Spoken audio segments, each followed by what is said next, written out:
Hi friends, మేమైతే శ్రీవాణి దర్శనానికి వెళ్తున్నాము. మాకు కింద టోకెన్లు దొరకలేదు. అవి రోజుకి 10,000 ఇస్తారంట. ఎప్పుడో మిడ్ నైట్ అయిపోయాయంట ఆ టోకెన్లు.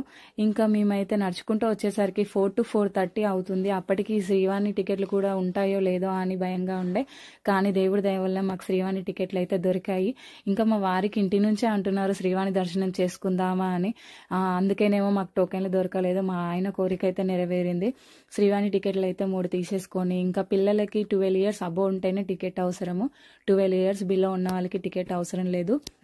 ఇంకా మేము రూమ్కి వెళ్ళిపోయి లగేజ్ అయితే పెట్టేసి ఇంకా గుండ్లు చేయించుకోవడానికి అయితే వెళ్ళాము. మా పిల్లలకి మా వారు గుండ్లు చేయించుకున్నారు.